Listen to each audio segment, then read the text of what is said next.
नमस्कार साथियों, भाइयों और बहनों। मैं संदीप प्रजापति रोज़ की तरह आज फिर अपने प्यारे बच्चों के लिए एक कहानी लेकर आया हूँ। आशा है उन्हें पसंद आएगी। प्यारे बच्चों, एक बार एक गांव में एक व्यक्ति रहता था। उसके पास एक कुआं था।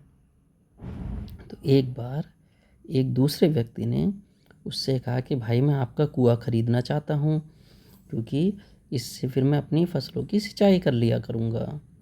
उसने कहा ठीक है, आप कुआं ख़रीद लो। तो उसने उसे अपना कुआं बेच दिया। अब अगले दिन जब उस व्यक्ति ने, जिसने कुआं ख़रीदा था, उसने कुएं से पानी निकालने के लिए उसमें कुछ साधन जोड़े, तो जिसने कुआं बेचा था वो बोला, भाई मैंने आपको कुआं बेचा है, कुएं का पानी नहीं बेचा। कुएं का पानी मेरा है, आप कुएं का पानी नहीं ले सकते। वो व्यक्ति परेशान हो गया जिसने कुआं ख़रीदा था। बोला, भाई ऐसा कभी हुआ है कि कुआं अलग और कुएं का पानी अलग बिकता हो? उसने कहा, भाई हमारा समझौता सिर्फ कुएं के लिए हुआ है। आपने मुझे कुएं के पैसे दिए हैं सिर्फ, चाहो तो आप देख लो कागज़ पे।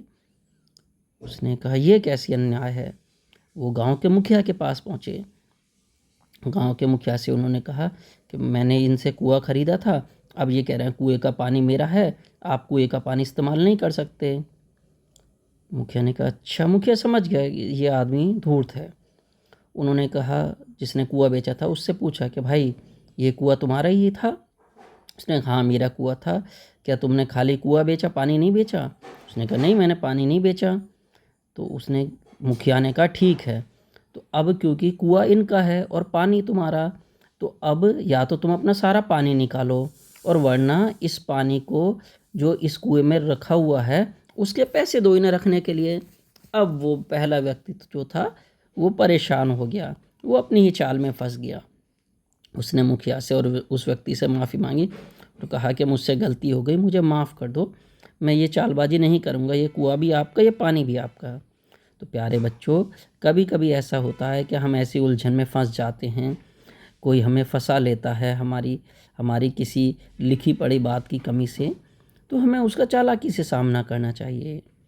भाइयों और बहनों, अगर आपको मेरा ये कहानी कहना पसंद आता हो तो कृपया मेरे चैनल को लाइक और सब्सक्राइब करें। धन्यवाद। शुभ रात्रि।